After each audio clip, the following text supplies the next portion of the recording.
of our invited guests who will be coming in, but we're gonna dig in so that we have plenty of time to talk to this fabulous panel.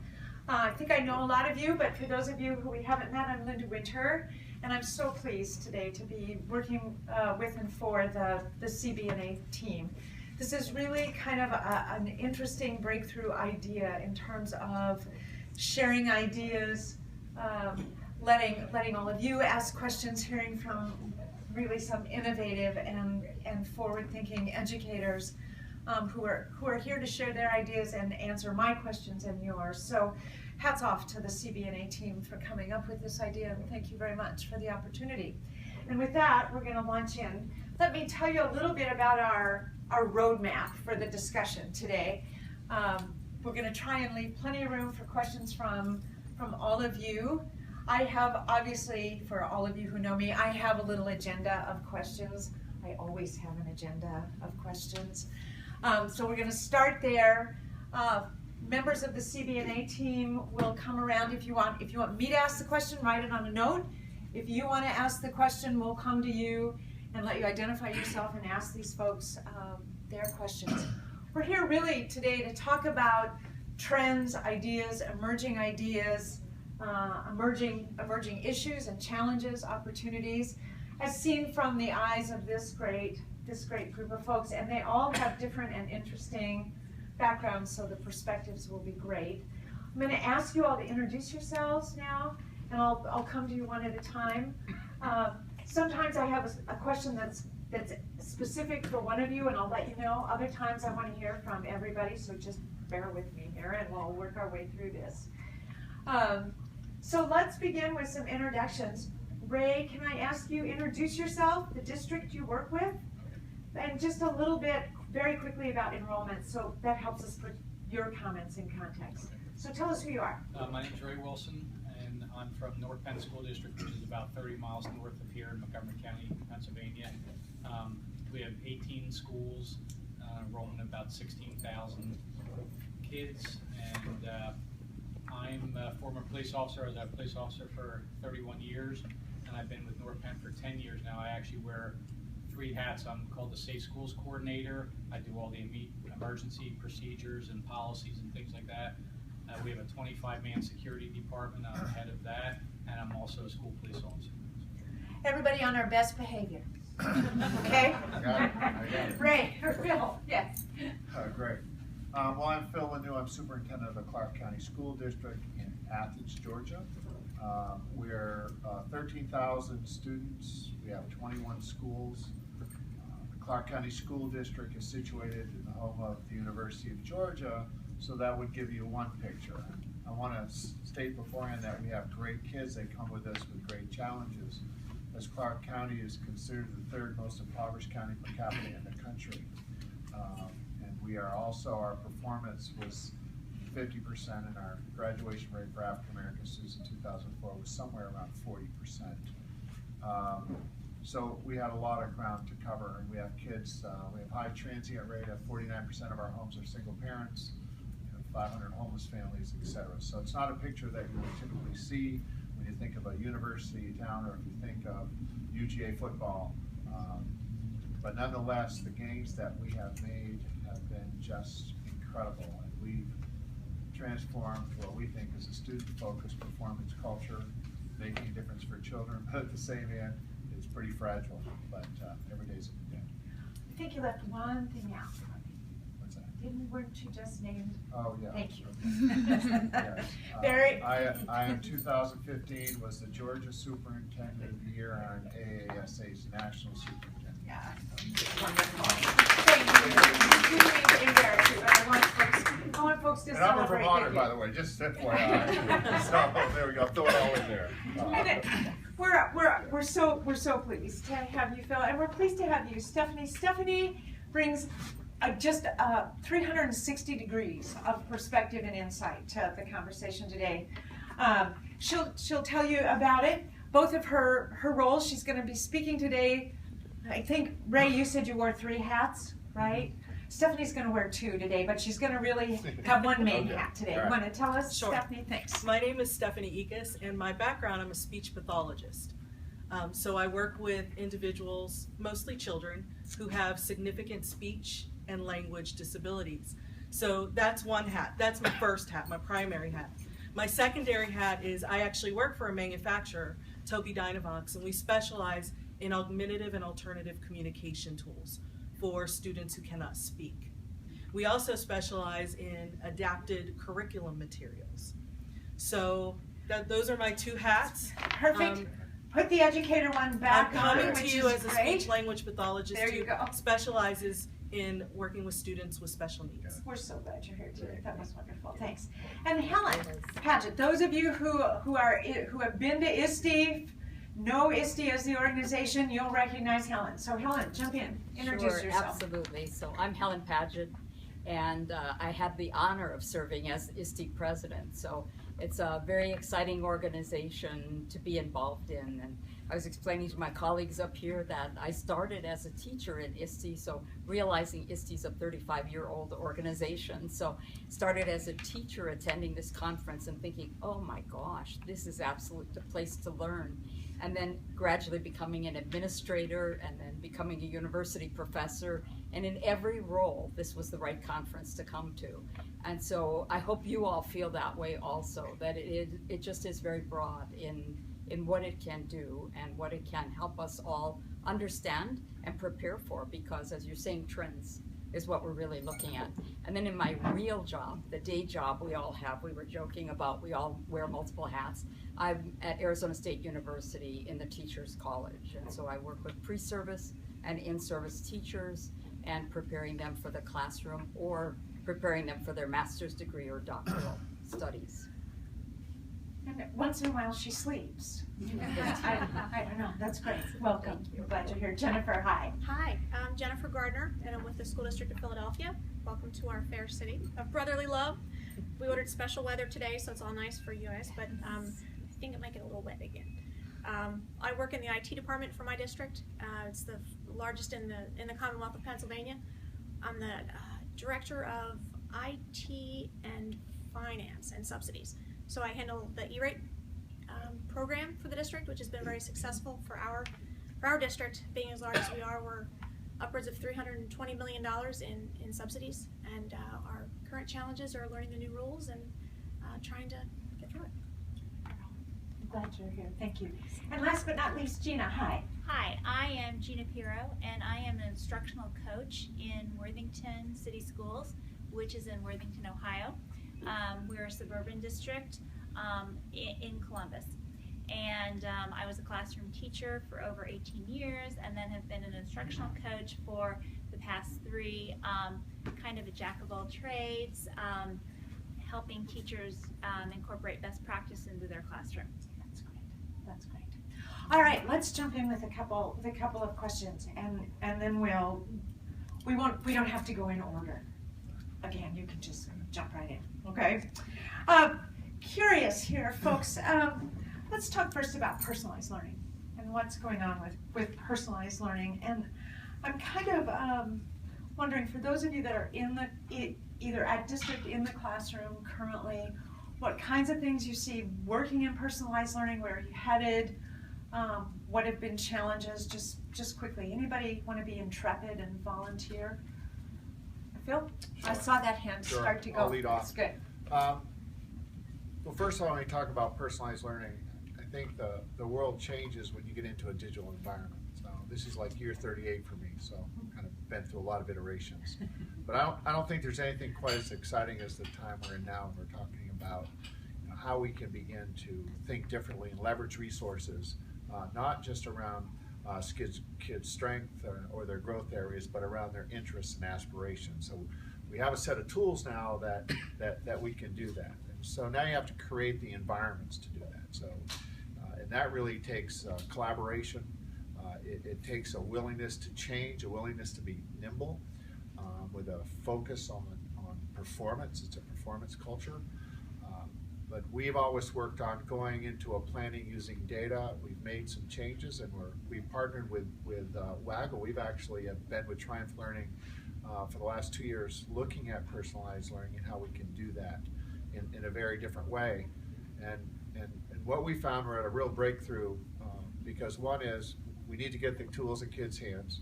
I want you to know, for those people that say the divide is getting larger, that's our problem as adults. It's our problem. And if we want to change it, we can change it, but we can't use it as an excuse. We can fix it. And so we have begun a journey where we're starting to look at a collaborative planning model where we're looking at attributes and data points behind a student's face. Because that's really what personalized learning, when you get into that interest, when you get into those particular pieces that you don't see up front, and then you can leverage resources. So we're at a point, we believe right now, to define personalized learning very differently. But we're going to use that to a collaboration model that moves away from pre-post testing, that moves into real-time progress monitoring, using different attributes about kids and how they perform and what their needs are, and moving on to a level of proficiency, by the way, that's based on practice and not based on, let me give you a test score, let me feel better, 80% got it right, you're proficient, and move on. And that becomes really a fallacy as you look at students in more impoverished area where you look at the learning deficits that are occurring over time. I think it's such a critical change when you think about interest-based personalized learning versus personalized learning to address skill gaps only.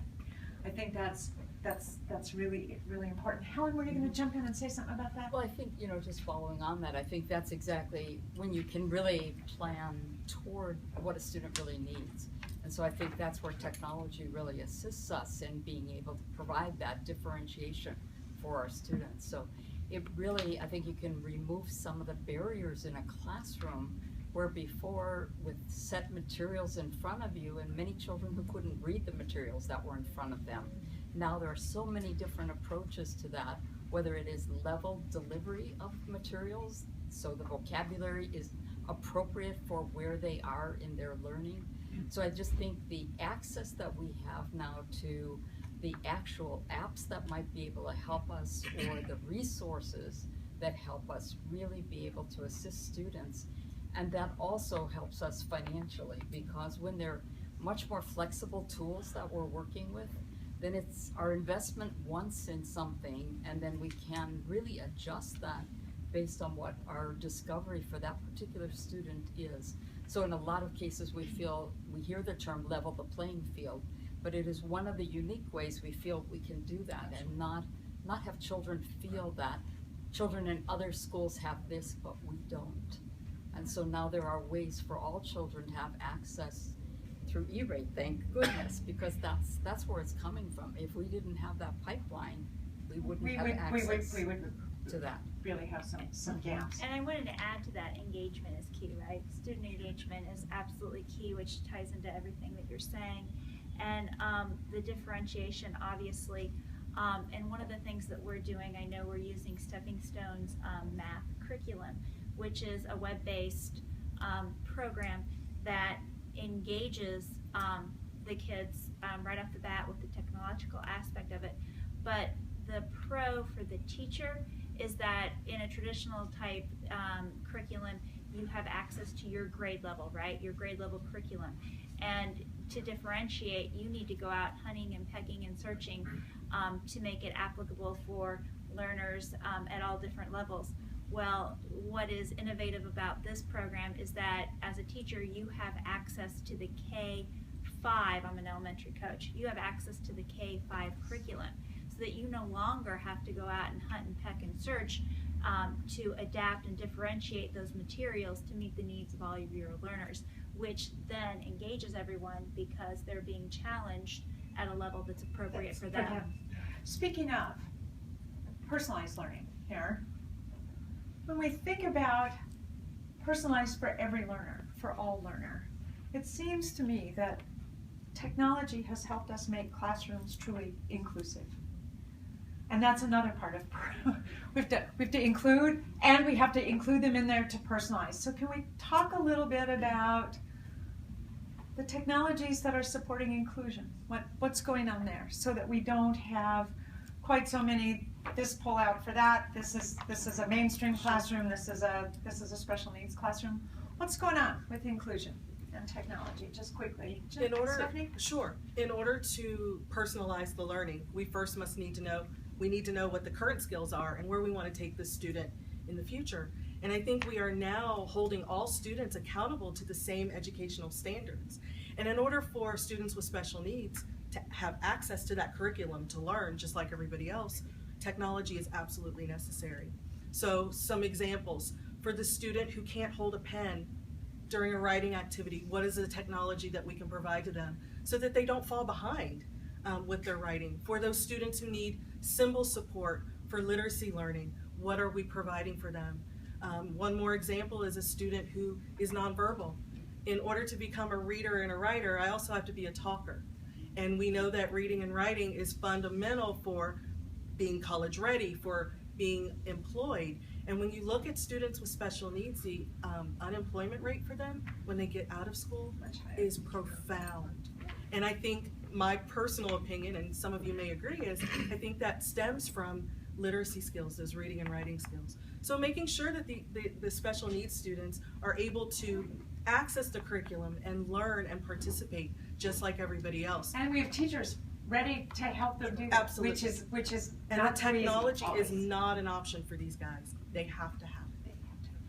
And I would say even, you know, for us, and we talk about our students with exceptionalities, I mean, most of the time it really is a processing in some ways. I mean, in a very simplistic term, it doesn't go in, around, and back out the same as you and I. And we have to figure that out.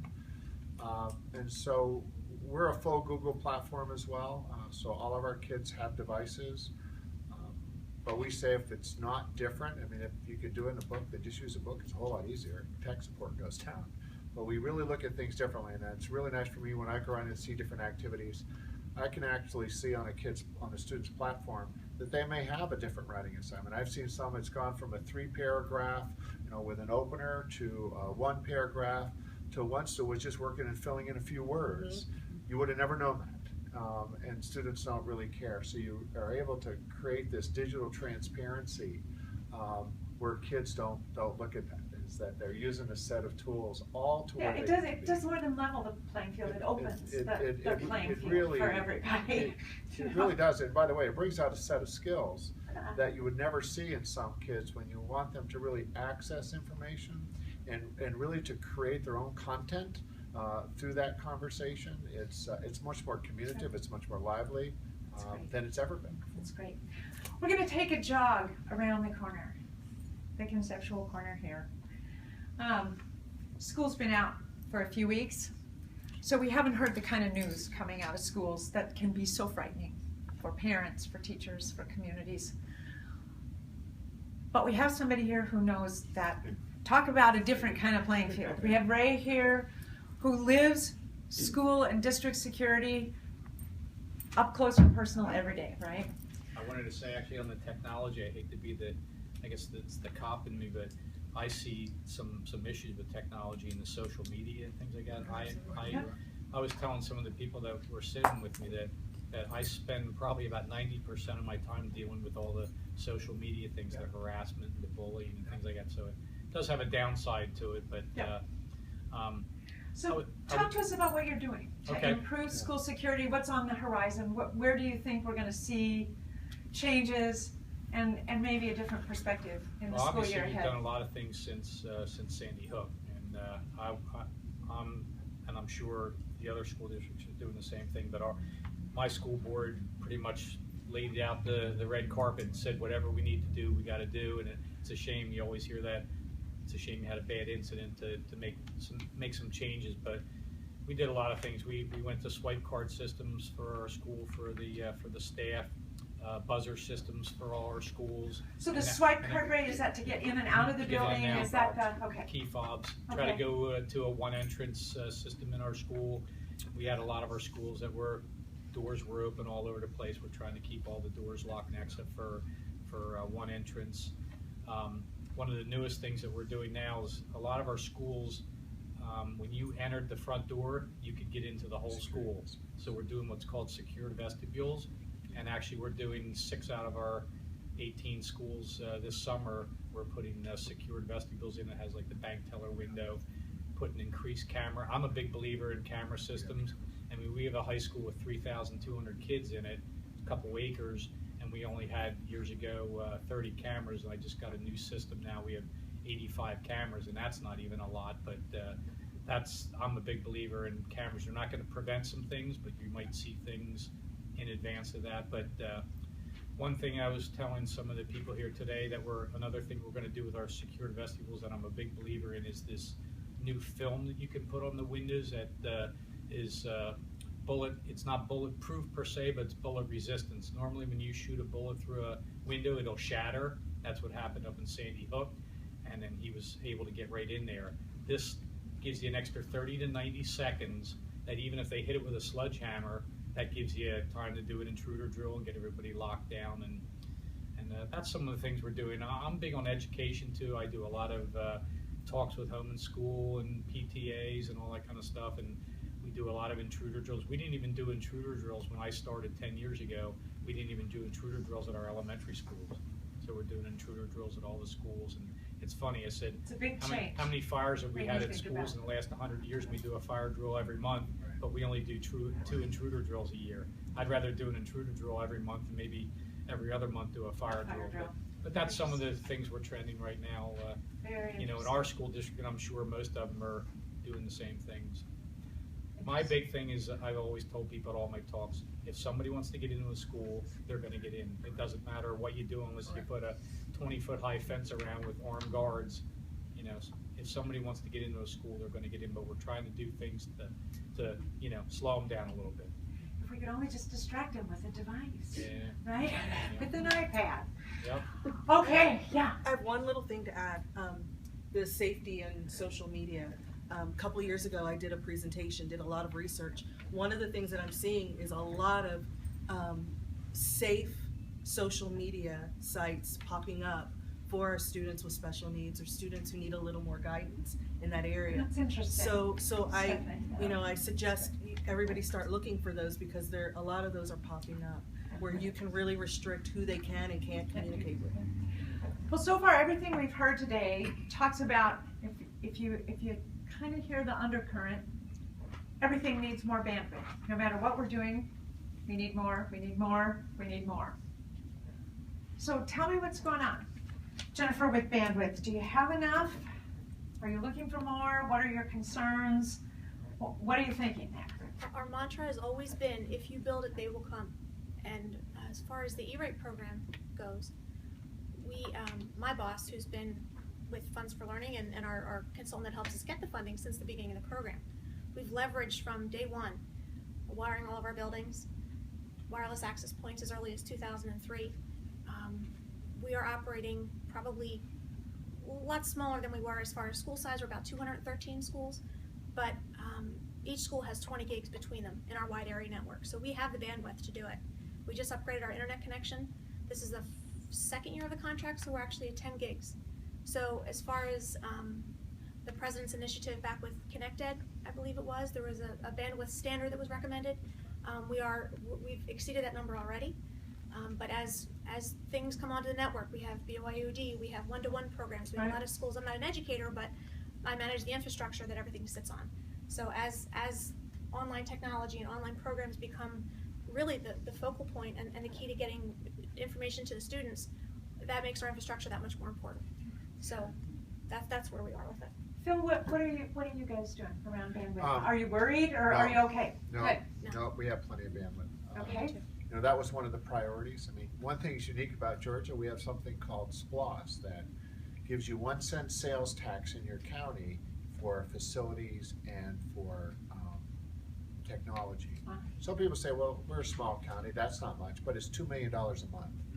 So It's got to sort help of somebody helps. do something. I kind of like that. So- I could do a lot with $2 million a month. You know, so okay, I mean, I bet, yeah. So we put we're Sure. a small county. We put $500 million into our facilities, or $400 million in the last 12 years, and it's paid for. But we leveraged first was the same with our network, and our state's been pretty aggressive on a 4-stage. So I give Georgia a lot of credit that they were looking to make sure that they had the bandwidth going to central office at level 1, level 2 was getting it to schools, level 3 was wireless routers. I mean, our kind of motto was the old days, people said, why do you need it? I said, it's like turning on a light switch. You know, when you turn on your light switch, you wanted the lights go on. When our kids put their computer on, They want to be able to learn. Right. That's exactly right. That's exactly right. Helen, from your perspective as an ISTE president, what were you hearing from members and what are you hearing from members about bandwidth concerns and paying for bandwidth? Right. I just think because we are such a large country, there's tremendous diversity in that. And so we always talk about the last mile. We really have a lot of small and rural districts in most states. So it isn't just a few states, but rather in most states. We really do have that last mile in every state. And it's very difficult for them because they're not in these large metropolitan areas, because actually business drives a lot of that in a large metropolitan area, because the lines come in as businesses need them. We as education usually benefit from that and are gaining some of our access through that, or through a large university very often. But if you're in a small rural community, then likely you do not have that same access. So we really are still finding, we talk about almost being around the campfire. Sure. We have locations really where there is a small community spot where there is some, and everybody has to kind of gather there to be able to gain that access. So we still have high hopes that there are ways to do that, but as you know, it is an expensive thing to be able to do. But definitely a project that I think everywhere in the country is being worked on. But I think you can see from our discussion, we all see it's essential. Sure. So if education really will happen in an appropriate way for all children, then it needs to be there. And so we need to be sure that every child has equal access to that opportunity. So it is something I think you'll see more and more in the news about working on that. And thanks to E-Rate, it really is pushing that and really trying to make some of those connections. Support that and make it make sense. Yeah, Jennifer? Just to touch on what Helen said, and also Stephanie too, we have 213 schools. We have one school that's specifically just for mentally and physically challenged kids. And again, as well as everyone knows, E-Rate, only certain schools have been funded throughout the history of the program. Some years you get money for some years you get money for none. Close to 75% of our schools were at the poorest level, so we did get a lot of funding. However, there were sites that were, richer than the other areas of the city, which everyone experiences, but we were equitable in the way we placed everything in our network. We have everything specifically designed so that we could take one from one place and use it for everyone. So we were very careful to make sure everyone had the same access just within our district, but we have 130,000 kids, so that's a big job to try and make sure that access is equivalent.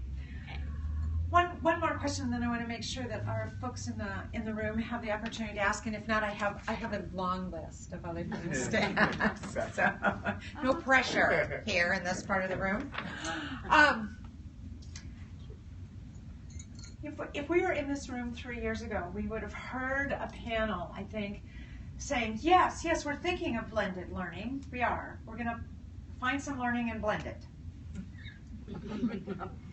Now, I think we've made huge strides around blended learning. I think there are probably some content areas, some subject areas where blended learning works better than others, but we want to hear from you.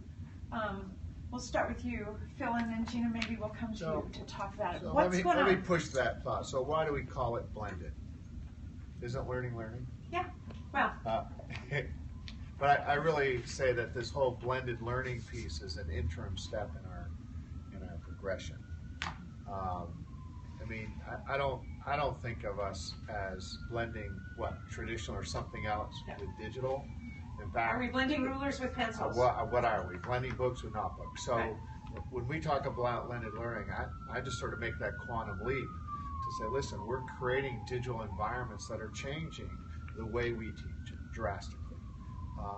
Even though, by the way, not everything every day is digital. We have some kids that are digital one day and they're not the next day. And so we understand that, but I don't look at it as old and new or blended or not, but that we've created a whole new set of toolkits that open up to us a Pandora, a whole new really landscape of how we're going to work with our children. So. Well, and I think what we're seeing too is that a richer technology-infused environment works well in some subjects or in all subjects, but at different times.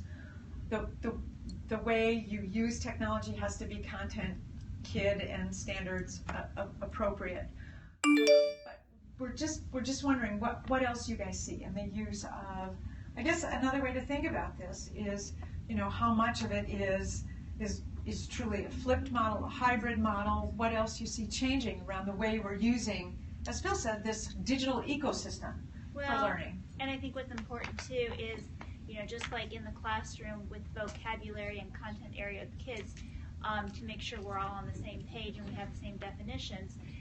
All of these terms that we're using mean different things to different people. Sure. Some people, when you say blended learning, they immediately think of in class versus out of class, right? That's another definition for blended, whereas it sounds like we're talking about blended as in the use of technology with the kids. And again, I think that not one shoe fits all.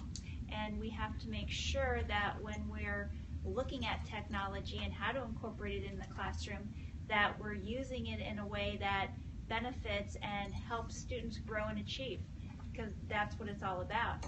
And you know, technology just for the sake of technology isn't necessarily going to get the best growth and achievement for our kids. So we have to be purposeful and meaningful as educators to make sure that if we're incorporating this piece of technology, that we're getting the intended outcomes that we want, that we're using it to raise student growth and achievement, and engage the kids as well. Great answer. Thank you.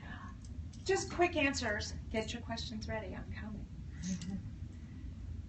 Biggest challenge you see upcoming for the next school year? Right? Just continuing with safety procedures. I see myself education, just, you know, getting the parents on board with things, and we have a good parent system, but I'm like to do some more programs, some more in-service training and on safety procedures, and just continuing our work on auxiliary things on our buildings. Okay. Yeah. Those are significant challenges, but I have a feeling you're going to do it. Phil, biggest challenges. I think this is really getting our world, the education world, the leaders, to really begin to truly think about that the learning environments have changed. We've got to truly untether our kids from our classroom. We got to untether our kids from the school, and that learning opportunities are very different. So I think we have to understand is that there's lots of content out there, and for us, our goals is changing the role of teachers. Truly, is that it's the interaction of teachers, students, and content to produce new content or to make sense of content in their performances. It's very different, and we've got to get there. We have to start thinking of kids not Maybe just as without consumers, so much. Maybe we but can lay creators. off the testing. Yeah. That- Well, yeah, thought, because they're creating. Just saying. They're creating the evidence Just that they're saying. learning. Stephanie, biggest challenge in the year ahead for teachers and for administrators? I think it has been, and it continues to be, continuing education. We Okay. pump technology into the classrooms, but are we sure that our teachers know how to use it? What are the best practices? Do they know how to use it to benefit their students, not just because they have the technology? Well, and have we done enough to change it? We gave them PD when they got laptops back in '06. Did we update that yet? But we teach them how to use it, but we don't often teach them why Right. and Good- when good point. and how. Yeah. Helen, biggest challenge that you see upcoming? Well, I think I was agreeing with Stephanie too in that one. I had really been thinking about professional development. I think we look so often at what the future looks like and how we're moving toward that, but in order to do that, how do we engage the educators who are currently in the classroom and be sure that they have all the means to do that? Well, and engage them sensitively, because as we all know, most of them have plenty to do Exactly. every minute of every hour of every day. Exactly. So, One of the strong things to think about, and I think, Ray, when you mentioned at the earlier part, the difficulty some students have in an online environment. Since you're at the ISTE conference, one of the things we do have at ISTE are the standards for technology. And in those, one of those standards is that digital citizenship standard. And so that is that one about safety. And so it's really about teaching children appropriate usage of the technology. So at ISTE, because we're a global organization, we really looked at how other countries handle that also. And in our country, we do some filtering on school sites and blocking certain things. But the reality is when that same child goes home, there's nothing blocked at home.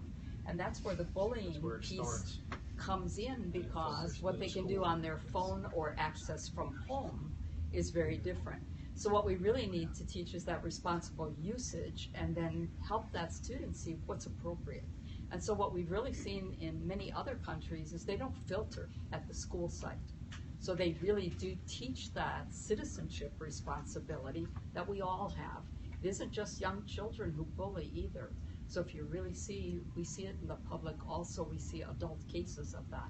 But we're far more sensitive to it when it happens to young children, because they're less able to defend themselves. And so I think to take advantage of that while you're here at ISTE is really to look at those standards.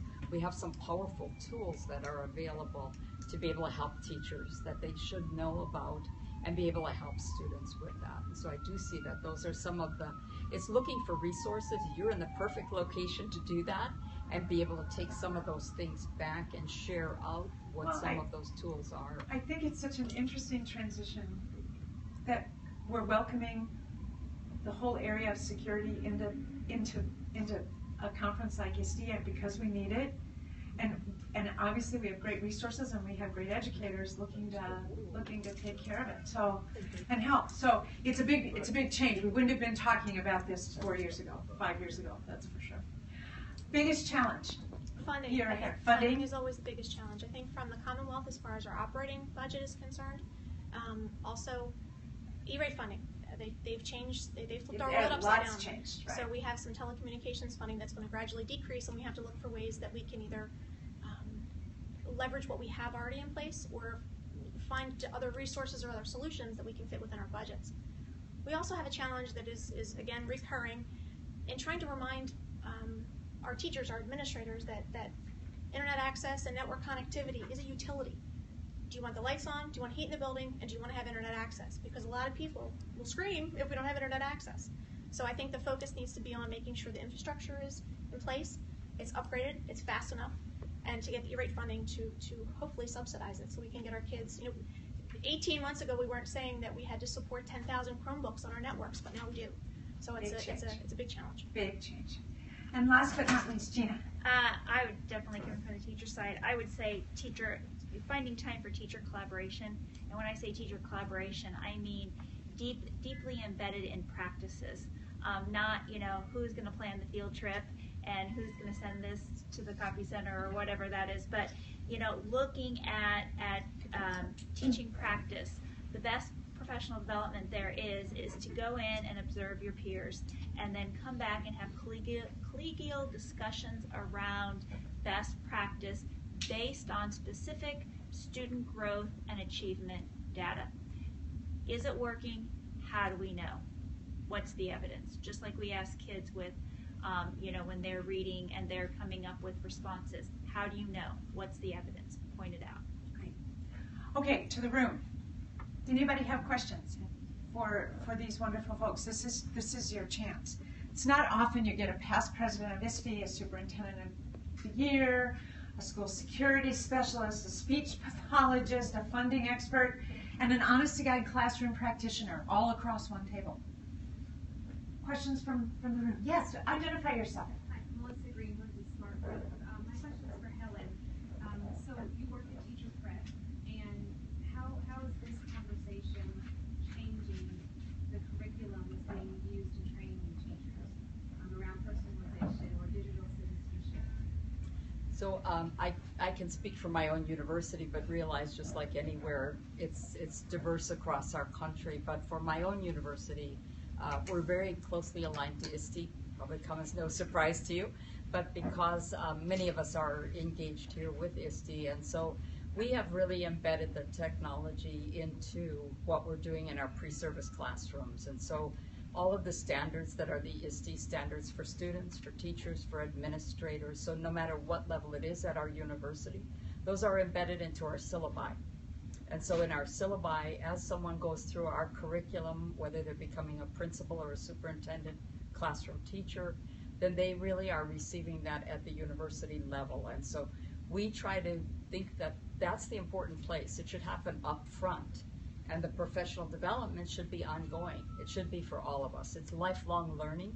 And so that is really where it should be. But universities are really trying to tackle that, I think, across the country, to be able to look at what's the best way to accomplish that. But in teacher prep programs is really where it should be, so that when they graduate out of a teacher prep program and arrive at a school, they are prepared as a 21st century teacher, and they are prepared to teach with the tools today, but also they've been taught the flexibility that whatever the next tool might be, they're going to be prepared to say, all right, so now my classroom's going to look a little bit different, and how do I move on from here? Phil, jump in. And I would just add, because we're partners with the University of Georgia and several other universities, and I would, maybe not popular, but I think universities and colleges of teacher preparation has equally a long way to go. That's been our conversation with the University of Georgia. Now, we're working on that because we're a Ph.D. district, so we have 7 professors and residents. Our goal is to connect practice and research. It goes both ways. So they work in the district full time because they're in residence, right? They're half. half-time. That's an innovative solution. We also That's have exciting. 24 methods courses taught in our classrooms across our district. But it was really clear in our conversation, we jointly plan our commitments, our non-negotiable practices for the district. So we actually get agreement, well, kind of agreement. Close. But the other reality is being very clear as a district, if they don't have those skills, I can't hire them. It's no more simpler than that. We talk to the dean, this is kind of the reality. I need those skills for our kids to do well. I need it from you. I have two questions in on cards, and I want to be mindful of everybody's time here. I think we have about 9 minutes left, give or take, which is great. I'm going to do my best with this penmanship. Whoever wrote this, help me. Okay. Thanks, Darren. Thanks, Angela. Changing the K-12 system in the U.S. can be a great challenge. That could be the understatement, but so right on. It's a great challenge, but so many people feel it's truly necessary. How do you all, in your respective roles, advocate, push for change policy, changing minds when it comes to really almost kind of re-engineering education to be more future focused versus always so reactive to trends? So how are you pursuing a change agenda? Phil, this one might be for you. I don't know. Well, I've talked a lot, so I want to make sure I give my Anybody else? I'll come back to it. But, what do you think? All right. Go. So here's the piece. I've been very vocal across our state and the country. And, we have to change. I don't think we got it right, and we're getting closer and we're getting better. But I think schools have to be much more responsive. I mean, in our district, it's a simple equation for us. If you're teaching, someone has to be learning, and we've called teaching for a long time when it has not been. And so if we don't put our schools in position, just alone from the people power, that our goal is to inspire children, and our goal is to take kids to a place they never thought they could be. And if you can't do that, then you need to find somewhere else, and that doesn't mean it's perfect. So how do you begin to change policy? Well, first of all, schools have to be really nimble. We get sort of with this plight that we never change. And for us, we've got to a position in a performance culture that we have to change continually. And change is a good thing, not a bad thing. It doesn't mean it's not working. Kind of think that we also talk about research-based practices, and I like to use that, but we're pushing the envelope and saying these practices aren't research-based because by the time I got research on them, they're way outdated. They're like gone by, see you later. And then so we have to really begin to do policies around meeting kids to different needs that learning doesn't always occur in our school. But we talked about that for 10 years and we've never realized that. Well, it's about time. So what I say simply is this: take your plan. What do you say you want kids to do? Draw a line to that student in that seat, and if it doesn't get there, it's the people sitting in this room or sitting in those classrooms. It's the problem. This problem here is the adults. The adults need to change. When the adults change, our kids will benefit. Well, right, Period. right. That's And I good. would say 2 words: student engagement. Absolutely. And it looks different for every single child, and that's exactly what you're saying. I agree wholeheartedly. We have to engage these kids, because when you have engagement, you have ownership. And when you have ownership, you have growth and achievement. And that's what it's all about. And teachers need to know how to spot it in the classroom. And replicate it. And that's right. And scale it. But they have to be inspiring. I mean, I asked the teacher, why was it so important that you just spent 2 hours on ionic and covalent bonds? And if it's because they say it's on the test, that's a wrong answer. Why? I mean, if you aren't inspired about it, I mean, how do you expect someone's student to be inspired? I love that.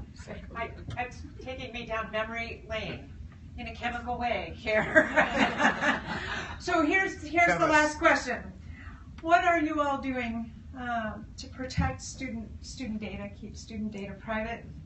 And then how do you balance that so that student data is protected, but their ability to learn and explore and achieve is not diminished? What are we doing? Ray, any ideas around? Don't have an idea on that one. That's above my head. That's the IT person there. No, She's okay, like- IT and Helen. What do you think? I think you do too. Stephanie? Well, Jump in. I'll put on my other hat for just a minute. Okay. So I think the demand is out there, and those people who are out there creating the product, we're listening to what we need to do as manufacturers, and we're making sure that we're putting those mechanisms within the products that we provide. So that's one of the things I challenge you for the providers, the service providers that you work with. Make sure that those safety measures are put into the products that you use, because we're listening from the standpoint of a manufacturer, and we're making sure that we have those safety components within our products. So challenging and demanding that the things that you're using in your classrooms, that student data is safe, is important for everybody to do. Got it. Other questions from the room here? We want to be sure we respond. Any other questions? Okay.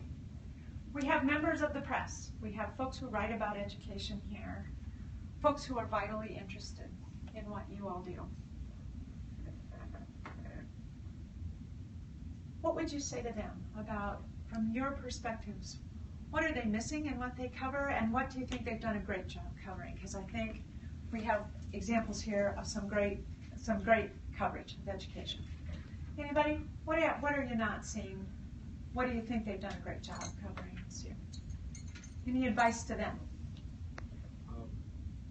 I would start, because I think a lot of people want to find the easy, quick answer. I mean, when I get asked the question, well, what's one thing you would change in education that'd make a difference? I go, well, if it was that simple, we probably would have thought it up somewhere along the way. You know what I mean? And so I think we have to understand the complexities of human development and our kids, and that it's, you know, I've said this often, it may not be popular, but we're not going to totally level the inequities in our society for our children on a test score. We can make great inroads, but until we look holistically on the health and welfare of our children, and what schools collectively can do with them in collaboration with other agencies, I think we'll move the needle. But we're not going to move the needle alone. Even though I'd love to think we can, and we're making it for individuals, but when we look at large scale, I think we're putting our head in the sand a lot of times. So we need our teams in the press to also look with us around this whole notion of integrated learning supports versus just what goes on in the school, it's right? the complexities of what our kids go through. By the way, I think kids do amazing things. I don't know about you. I'm just so amazed at them every day. At what they do. But I think they have such different interest and aspirations. You know, our goal is to tap into that, along as we can look at all of the other agencies that provide the needs for children. When 30% of our children are coming to school hungry, it's just not the way it should be. Yeah, this whole integrated way of looking at education. What else do you hope these guys will cover next year? What have you seen that you think, gosh, that's been really helpful? One of the things, Go ahead, that Stephanie. Gina said earlier was the best PD is to observe one of your colleagues. More success stories. We need to share more of that. That really helps people understand all of the aspects and the application of how we can use technology for the good of our students in sharing more of those success stories. Okay, success stories. What else? I have to say that it's a fabulous idea. There's a lot of best practices that are out there, and that's not to call anyone out that is a reporter, but it's hard to, there's a lot of people behind the scenes. You have educators and they're out in front, but then there's a lot of people behind the scenes that are also working their butts off to try to get funding, to try to develop curriculum, to try to keep the budgets in check so everything keeps working. And they're the success stories that some things are working, there's bad apples, but there's also good apples. There's also really great apples, and I think we have a lot of unsung heroes in district offices, in school buildings. Teachers. And, yeah, Teachers, we have of course. we have tons of Great that. work. So And that that's, kind of helps great. with other local Yeah. communities. Yeah. I would just like to express from the education side basically our thanks to you, because you are really our voice. Because we are really, individuals, in all different roles, and you really speak for us so many times. And so I think, we would like to acknowledge that too, because those stories do make a difference, so whether it is policy that we're looking at, or maybe there's a budget particular issue coming up in a certain state, or it might be E-rate. It helps parents understand what E-rate actually is and what that tax is. As people get that on their telephone bills, they're very confused by, so why is that assessment even on our phone bills? But when there's a story about what's happening in the local schools, that makes a huge difference. It really makes that connection. So really a big shout out to you for the power of the press and what you do. Thank you. I couldn't have ended it on a better or kinder note. So all of you, will you join me in thanking these wonderful folks for here today? Thank you so much. And thank you all for coming. It was terrific. Thanks. Nice to meet you too.